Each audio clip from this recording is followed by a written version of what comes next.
Let me please present first Jean-Luc Brossard. You please don't hesitate to actually say who you are. VP Research and Innovation at Stellantis and Chairman of the Committee of French Automotive Manufacturers.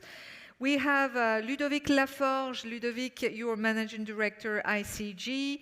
Enzo Ribeiro, don't hesitate to shake your hand, Chiefs of Staff and Head of Financing at Vector. And last but not least, with us as a guest speaker, we have, happy to welcome you, Claire Blanche Land. You are Head Lithium Trader at Trafigura. Thank you very much, live from London again. And I'll introduce our moderators. Let me start with you, Adam Henley. You are Head of Metals and Mining, Transport and Environment Coverage at NATIXIS CIB Americas. And last but not least, Simon Mariel for the French people. You are Executive Director, Infrastructure and Energy Finance at NATIXIS CIB. The floor is yours, Simon. Thank you. Hello, everyone. So first, a small intro on what we are defining as the EV value chain. It's clearly a new segment, which has become a prominent investment opportunity, both for equity and debt project financiers. We are currently looking at a couple of opportunities, and we heard a couple of minutes ago Bruno Cornes from Infravia explaining how data center will look back in 2013, whether it was infra or not. We have the same debate. Is, for example, gigafactories something that we should look as an infra asset? Clearly, that's a new segment, and this EV value chain is at the crossroad of commodity, infrastructure, automotive, and we can also say clean tech. That's kind of a buzzword that we hear. So what is it exactly? We are basically including the mining part, the mining project for the metals essential for the battery, lithium, nickel, cobalt, graphite. That would be important element of the battery cells. We are, of course, speaking about the gigafactories. We've seen very well-known project announced in France, across Europe, Vercor, ACC, Envision, Northvolt in Sweden, and we have also names coming from China or Korea investing in Europe. Let's speak also as well about the midstream. So that's everything which is in between the mine and the gigafactory. You have a couple of plants that will either refine the metals or build what we call the cathode active materials or the anode active materials, two main components of the battery cells. And lastly, we have the recycling, which is quite an important topic with projects that will come on stream very soon. Effectively, we are doing all that for the car manufacturers that are embracing the electrification, which is a process which is clearly live and starting. Last but not least, the EV charging, which is a bit outside this ecosystem that I've described, but which is essential for all the future EV drivers that I hope you will become. I'm sure you will be thinking a lot about where is your next EV charging station. Floor is yours, Adam. Thank you, Simon, and hello, everybody. I think the common thread between those four subsegments clearly is metals, and the value of the metal that needs to go into each of these is certainly something that each of our panelists is going to care deeply about and understand what structures, debt, equity, somewhere in between, and what regulations, government support, ESG challenges play into the ability to get the very large value of the metal that's required actually out of the ground, processed, and into the gigafactories, into the vehicles, and even on the EV charging infrastructure, that also has a lot of metal required in terms of the copper and the steel and the aluminium that goes into those units. So we're very pleased that you could join us today, and we certainly are aware that some of this is going to be infrastructure-like, and some of this is going to be VC equity-like in the first instance, but it's a great journey to be on with you all together. So, first question to Jean-Luc. You are a representative of the French Car Manufacturer Association and VP Research at Stellantis. So you have a first-hand insight of the dynamic of the electric vehicle. Can you tell us how EV are right now selling? We need to reach 100% penetration rate in Europe by 2035. That's the year when the traditional ICE car will be banned. Are we getting there? Hello, everybody. As you said, I think it's very important to say that we are in the dynamic, and it is important. Sales in Europe and France from September 2023, that means from 9 months, are showing a rapidly increasing. It's very important. For instance, I think you have in mind that today the trend is the same in Europe and in France, but in Europe, in September, we were nearly to 27% of the market share in EV and PHEV vehicles. And in France, it was 30%. 30%, that means 20%, so two-thirds, more than two-thirds of electric batteries vehicles, that means a lot, and 10% of plug-in hybrid electric vehicles. And what we are seeing in France, this growing market is also seen in a growing global market. What does that mean? That means that we are selling 30% of zero-emissions vehicles in France and in Europe, but the market is including a very big growth from 2023 to in front of 2022. For instance, it is 20% more in Italy, 16.5% more in Germany, 16.9% in France, so it is a quite big increasing. And if we are going, we can say that it is, for example, we can see this gap when we see in the Lyon Motor Show, for instance, last week or 2 weeks ago, you had more than 100 vehicles, electric vehicles showing, and 50 brands were presenting electric vehicles. So the trend is there, the trend is launched, and without return. I think, if you remember well, 2 years or 3 years ago, we said that our goal in 2025 was to reach 50% of market share of electric vehicles, and as I said, we are already at 20% in 2023. So I think the best milestones will be 2030 now, but the first step is done. Just to build on that, Jean-Luc, you have a 100% EV sales target by 2035. The mandate is very clear. And there are going to be some bottlenecks that we need to address in order to get there. And perhaps in order to really get there, we need a more complete regional infrastructure around the value chain. What are the main bottlenecks to that? How are we doing against those targets today? Okay, if you take the figures that I announced, for instance, to reach the target of the European Commission, which is minus 55% of emissions in 2030 versus 2021 for the passenger cars, minus 50% for the light-duty vehicles, and probably minus 45% for the heavy-duty vehicles in 2030. That means at least you will need, to reach this target, you will need more than 50% of the sales in electric batteries vehicles. And if you add also, as I said before, plug-in hybrid electric vehicle, you will have to sell more than 70% of this type of vehicles. And as you know, that means that we will have in Europe more than 8 million sales of electric vehicles in 2030. So it is the first milestones, important milestones. And if you say in France, you will have on the road more than 7 million vehicles, electric vehicles on the road. And that means that you will need at least 700,000 charging points in the public area. So you have to have these figures in the head and in the mind, and it is important because today, even if we have already 1 million vehicles on the road, and even if we have more than 100,000 charging points in France, we will have to multiply by 4, 5, or 6 in the next decade. So it is very important to have this in mind. We have to invest in the infrastructure and also invest in the materials, because when you said, okay, we will sell 8 million vehicles, electric vehicles, that means if you consider it, and you said, okay, the level of the battery is between 50 kilowatt per hour per car or 100 kilowatt per hour per car.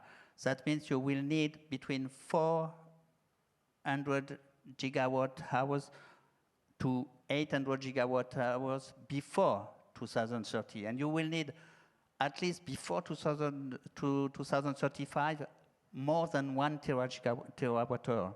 So it is very important to have gigafactories, to invest in gigafactories, to secure the materials, the metals, as you said, and to have all the value chain completely under our eyes to be sure that we will reach this target. But we have still to reach the target of 2025 with the ban of the thermic vehicle. We have still 12 years, and if you see what we have done in the past, I think we will do it in the future. Thank you. And I think, you know, turning to the next topic, you know, perhaps for yourself, Enzo, you know, Verkor very successfully just completed a €2 billion capital raise consisting of equity, state grant, and a European investment-backed financing. What were some of the key differentiators that Verkor brought to those investors? What were the investor priorities in terms of not only your underlying business and its viability, but your commitment to ESG and technology and you know, some of the challenges inherent in your business? Yes, so quickly about the round itself. So indeed, we've been pleased to announce last month €850 million equity round alongside the lead of Macquarie Green Investment Group that has co-invested with another infrastructure fund, which is Meridiam, and insurance companies such as Crédit Agricole Assurance, the Fonds Stratégique de Participation, with 7 insurance companies that are investing in that fund, BPI France, and a lot of strategic partners that are mobilizing around this issue of the growing production of battery supply. And in our case, Renault is a very strong partner that invested in that round. Sibanye-Stillwater, which is most upstream in the value chain, has also been an important support, and CMA CGM also for the logistic of all these materials is an important investor of this round. Regarding the key investment highlights, I think that all these investors have been able to take that stake in that round for 3 main reasons. The first one is the quality of the team. Gigafactory is not an easy play, and we may be only a 3-year-old company, but we are embedding in the team more than thousands of years of experience in the battery industry with worldwide experts that are coming all around the world and on the different skills areas of the battery industry. Second is the business plan that is being de-risked by a very long-term offtake agreement, in our case with Renault, that is taking a supply agreement which is longer than the length of their vehicle program. So obviously that gives a lot of visibility to the investors. And last point is the strong support from the French government. The French state is supporting Verkor through equity, as I said, through BPI France, through debt guarantees with the Guarantee Project Strategic that we have structured with them very recently, through subsidies. They are also building with us a full ecosystem of training schools because the skills to run this gigafactory is also a critical challenge. And they are also an important shareholder of our customer, of our suppliers, etc. So that gives a lot of confidence for these investors to join the round. And I think that's the main reason why they take this investment. And I also need to precise in that audience that this round is not finalized yet because we are upsizing it to secure some other growth opportunity. So obviously, if you are investors that are interested to join the round, happy to discuss that at the cocktail. So thank you very much, Enzo. Very quick question. I mean, from the lender side, a lot of lenders are looking at this from a kind of project finance perspective. Is it the same for equity investors? Were they coming from an infrastructure world? And how different was your investor profile compared to the Northvolt case? That is the first European precedent that we had. Yes, so I think this is a conviction that I have for years, that gigafactories are going to be an infrastructure play, for sure. Maybe not at the moment core infrastructure, maybe core plus or value add, but this is going to be an important opportunity for infrastructure fund to invest in for two main reasons. And I think our investors have the same vision, that this market, the market of the battery and the battery capex themselves, are going to be the biggest capex market for clean energy capex over the next decades, in front of wind turbine, in front of solar panels, in front of electrolyzer, etc. So this is a huge opportunity for people who likes deploying massively hard capex in the clean energy industry. It's difficult not to catch this opportunity, and this is really important for leading infrastructure players to take this first mover advantage and get exposed to that business. And the second reason why this is an infrastructure play is that it may look like a manufacturing play, and we're talking here about factories, but we are structuring these factories as infrastructure, meaning that on the downstream part, our sales are secured with very long-term offtake agreement. On the upstream part, same for the supply. We have very long-term supply agreement. The viability of the raw material prices are passed through to the customer, so there is strong visibility on the cash flow, and that enables us to structure a full project finance capex, project finance scheme, and enables many commercial banks that are looking at the case with infrastructure team to already be credit approved, and some of them might be in the room. Thanks, Enzo. And just one more, you mentioned the upstream side of things, and important, some of your investors are upstream participants. When you're looking at the value chain and your concerns, constraints that you see out a few years, the mining of the materials and then the processing into battery grade, those facilities, or in probably 2 or 3 decades when there's a lot more EVs and a lot more spent batteries available, there's going to be probably less need to make new, fresh mine material because we'll be mining batteries. But that recycling piece is quite a long way away. Where do you think that we're going to require more investment? Where are some of the concerns, your constraints you might have, either across the upstream extraction, the processing, or the recycling? Regarding our vision of the upstream value chain, on mining, we're not spending so much time. Well, first of all, because our customers and our CAM supplier are securing themselves the volume that are needed from the different lithium, nickel, manganese, cobalt mines. We also see that politicians are putting a lot of effort on reshoring the mining in Europe with the Critical Raw Material Act. That's a good thing, but mining without processing, without refining, means that intermediate products will need to go through China, that already concentrates more than 75% of the refining activities. So this is where we see the biggest bottleneck, and this is where Europe needs to invest massively. Because if you want to build this European and sovereign value chain, it's cool to have local mines, but if it's to send them to China to get refined and then come back to Europe, we lose the full control of all the supply chain. So this is to secure the flow of raw material coming from the mines, but also to prepare the ground for the next European recycling value chain. Because same for mining, there is no recycling without refining. So it's super important to invest in that part of the value chain. So we are spending time on it, and we may be able to announce something in the lithium project.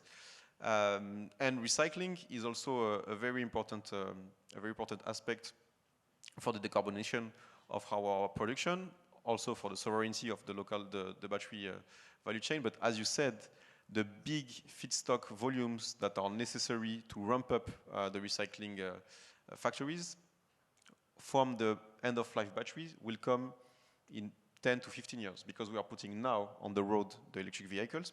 So these volumes will come later. And the recyclers want to launch the value chain now, and what is available now and what will become more and more available are the battery scraps that are coming from our gigafactories. It's important to know that gigafactories are also producing giga scraps, and we are the one that can impulse and accelerate the creation of the recycling value chain, and that's why recycling and refining are the two main areas in the value chain, the upstream value chain, where we are spending most of effort. Thank you, Enzo. One new term for today, gigascraps. I'll take that away and probably borrow it a couple of times. Thank you. Turning to yourself, Claire, thank you for joining us. Trafigura is one of the world's largest players in the middle of the global commodity value chain. You know, you're uniquely positioned in many ways to give some insights as you sit between the supply and demand and are able to ensure that what is required in a certain location in a certain specification is sourced and able to be delivered. You also selectively invest in mining assets, you know, directly, and so from that perspective, one question that we have for you is, in the sense of some of these battery materials, we don't have a long-dated, deep and liquid exchange-traded metals market. It's not like the copper or the nickel market. So in terms of lithium, especially, the attention will turn to offtake as a key component of any contract that we're going to think about an infrastructure financing for. What do you see currently, and perhaps what do you expect to occur in offtake arrangements that are being agreed for lithium assets, and what is some of the current discussion around floor prices or fixed prices versus leaving them floating? Yes, it's true that for lithium in particular, the structure of the offtakes is going to be really different to what the industry is used to versus other metals, simply because there are no hedging tools available that have enough liquidity to be used by the industry.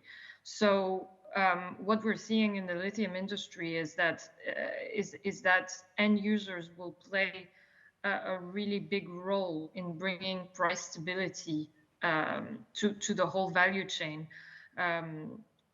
The way that cathode active materials were previously being priced has already changed, and basically the price risk component is already being passed on to the final user, which is the OEM, and this is now almost you know, widely the case.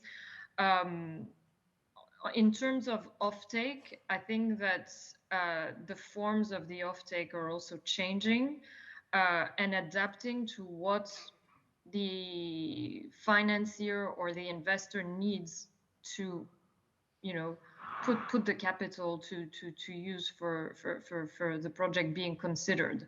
So whereas before you could have relatively short-term offtakes, when you're looking at greenfield projects, you really need a longer-term outlook for the offtake to be able to make sure that the asset is able to repay its debt or its investors appropriately, and we already see this happening for new projects in Australia, in Canada, in Latin America. And, you know, recent deals announced by OEMs have already shown the importance of life of mine offtakes to justify the investments that are required to put these mining projects into production. And you know, earlier you were speaking about what are the main bottlenecks to arriving to the 100% penetration rate by 2035. The infrastructure is surely one of the biggest challenge, but not just of charging stations and mining. The ability for mining projects to come online on time is really a major hurdle, and that's where everything starts. So, you know, we hear a lot about lithium being the most abundant metal on the planet, but it doesn't change the fact that it's not that easy to extract, and and you know, the lead times from discovery to actual production for any given mine is still above 10 years. So the earlier we get started with with putting in place the policies and the financing and everything that is required to put these assets in production, the better. Thank you, Claire.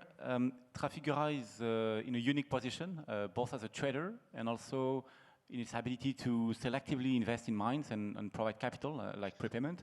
Can you tell us more about Trafigura's current lithium strategy and what are the main lessons learned when investing in mining, main investment consideration in mining? Trafigura's business model is really centered around efficiency of the supply chains. So we will selectively invest in mining projects when we find the right opportunity. But generally speaking, we tend to prefer minority stakes because we're not a mining operating company. We're a physical trader that is there to basically support the industry to move material from A to B in the most efficient way and to deploy our balance sheet to support the industry in that respect. So in most of the commodities that we trade, we always have a couple of strategic investments that are in line with our long-term view and our long-term strategy. Example being, for example, on the nickel side, we've got 2 strategic investments in nickel mines in Europe and in New Caledonia, which are specifically aimed at the EV industry and very much aligned with our long-term strategy. And we will most probably be doing the same in lithium, but as long as the opportunity makes sense, which, you know, in current market, especially last year when the prices exploded, were difficult to find. Okay, thank you.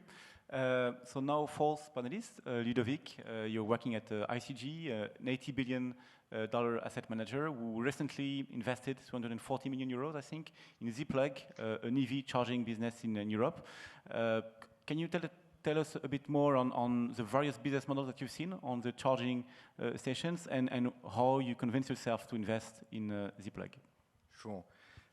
So to make it very simple in terms of business models, you have, you know, a large variety of business model, but again, to simplify, you have public or semi-public charging, and you have private charging. In public charging, you have en route, close or in motorways, and en route, you know, on site, you know, on the site of retailers, hotels, chains, restaurants, etc.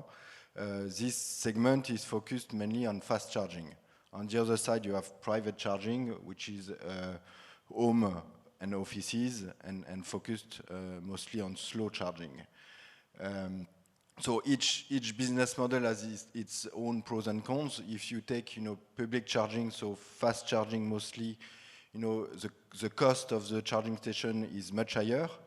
The technology is more complex, which means that your break-even is higher also, but it can be very profitable with a good utilization rate, and the ability to roll out is better, basically, and this is why you see a lot more companies and networks focus on public charging than on private charging currently, because you have a lot of addressable locations to put chargers. On the other side, private charging, your client is captive, so the question is not the location. You have no or limited volume risk, but the question is the rollout, because you have to convince individually, you know, offices or end clients to install your charging station. So in terms of key challenges, you know, it means that, you know, the key challenge for or question mark for public charging is the utilization risk and the competition. Will you have other stations nearby your location? And also potentially the obsolescence risk. You may ask yourself if you know, you will have new batteries and therefore new chargers and therefore increased competition for your charging point. On the other side, you know, private charging, you have to make sure that you can roll out at a sufficient pace to build your network. Yeah, and very quickly on Zplug, as an infra investor, why we got convinced to invest into Zplug, I think it was because we saw this business model, and in the end, EV charging is quite new for infra investors. We saw more visibility in this business model because it's private charging with a subscription business model. Basically, Zplug installs charging infrastructure in collective dwellings.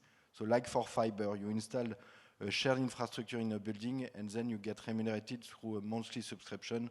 So we felt, to start with in the EV charging universe, for us as an investor, it was, providing us with good visibility. And that is one of the challenges in terms of the visibility and utilization risk being a real specific one to manage in that sub-segment in this industry. Ludovic, I mean, you made this investment in the industry, and Jean-Luc raised some alarm bells for myself about potentially having to wait in line to charge my EV if we don't build enough new charging points with all these new EVs coming online that are going to need them. So how would you say the market is responding to the need, and how fast are we increasing the number of charging units? So yes, as Jean-Luc said, we are late. I think, compared to 2016, I think the number of electric vehicles has been multiplied by 17 in Europe, and the charger by 6. So we are late. If you take, look going forward, I think as of today across Europe, you have 300,000 public chargers. You will need by 2030 roughly 3 million. Which means that the pace of deployment will have, as Jean-Luc said, to be accelerated by 4 or 5 times. So a lot has to be done. When you add up to this the need for grid connections and investment in the grid, the total capex might be north of 200 billion euros by 2030. But I would remain optimistic. I think there is a strong incentive for public authorities to make this happen, and therefore you have, subsidies. We may come back to that.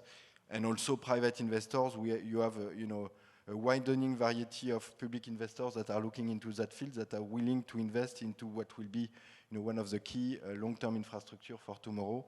And so you will have the investment available to cope with that need, in my view.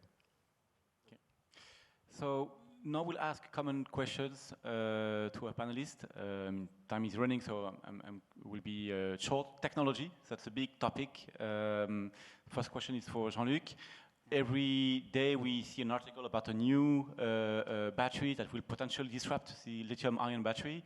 And investors and debt financiers need cash flow visibility. So how fast do you see this new technology coming? Is it a risk for investors? Yeah, what is important to say, it's we are in a long-term industry. As we said before, we are investing a lot. If you consider a group like Stellantis, who announced that they will invest with partners in 400 gigawatt hours in 2030, that 10 gigawatt hours means $1 billion. That means you will invest more than 40 billions of dollars, and it is not, you will have to amortize this investment. So in order to amortize it, I think lithium-ion with liquid electrolyte will go the main market, will be the main markets for batteries still for 10 years at least. But they will appear new technology, because you have to choose the technology for your application. So we will have a combination of different technology. You have to see if you need energy density, if you need power, charge and discharge, cycling, capability to accept high temperature and things like that. So to have a global thing, you will see for each application, the optimum will not be, for instance, actual lithium-ion liquid. It can be solid state, it can be LFP if you have want to have low price batteries, it can be sodium-ion, and so on. And you will have also to think of the time of the recycling. We said the current battery will be on cars for 10 or 15 years. So that means the recycling industry will be at the high level of numbers of recycling batteries in 240 and 245. So we have to prepare the investment, and we know that it is a long-term road, and there will be long investments, and we will not change every 2 years. The next panel is about hydrogen, but I'm sure you will want to say a short word on hydrogen. Where in terms of to respect the emission targets we defined before, it's important to have a zero emission vehicle. But when we say zero emission vehicle, it's not only electric vehicle with batteries. It can be electric vehicle with fuel cells, that means with hydrogen. It can be also combustion engine with hydrogen and so on. And it will depend on what we wanted to achieve in terms of use. If you think not in terms of technology, but in terms of use, you have some usage that are not reached with only batteries. And that means, for instance, we have 4 big segments, and we said profit pool. That means for some LCV who are making interregional activities, some fleets for passenger car, like taxis. You also already see taxis in Paris with HYPE or ISEDCO. You can have buses, and you can have also EV trucks and long-haul trucks who will need some technology to replace the diesel, but which will not be able to bring with them tons and tons of batteries. So hydrogen is a good solution. It is the only solution with zero emissions, the only solution with refilling of less than 3 minutes, and the only solution who gives also the range we would like for some applications. Thank you, Jean-Luc. Any other panelists have views on technological substitution risk, how it might impact your businesses? No, I think I can just confirm what Jean-Luc said. I mean, we can hear every day about new disruptive technology that can come on the market, and it's true that you may have prototypes being produced in solid-state batteries, for example, but from producing a prototype to mass producing disruptive technology and mass producing at a competitive cost, you have a very long journey to go through. And second, as you said, Jean-Luc, there are hundreds of billion euros of investment that are being made on the current technologies, and we need to amortize them. And there are also a whole supply chain that is being structured, and training schools and workers that are being trained around the current technologies. So we don't see a big disruption coming into the market. The more serious consulting report that we have seen on that are talking about around 10% of penetration potentially of the solid state between 2030 to 2035. So in the meantime, we have a lot to do and enough to amortize the current investment with the current technology, and our OEMs have a strong demand that we will meet with the current technologies. Ludovic, how are the charging stations potentially impacted by new technology? Is it a more stable sub-segment, or will we see potential shift on the long run? So not at all an expert. You know, from my point of view, it's a risk of competition. If you have a charging station that is not adapt to the newest technology in terms of how fast you can charge, then you have a risk of utilization over the long term. But as we just said, I don't see this risk in the short to mid term. It's a long-term consideration, and I think this is something people investing in public charging are looking at closely.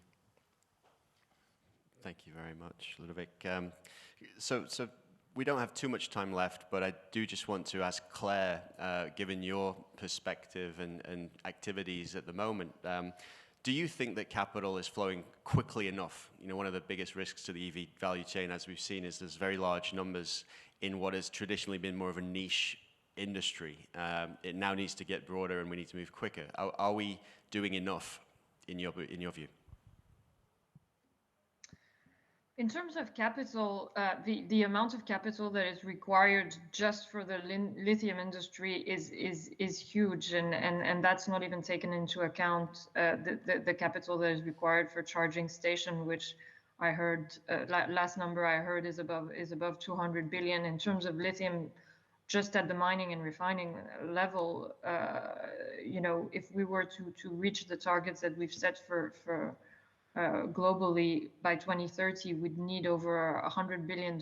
So the key is really for these investments to be made now, because projects don't happen overnight.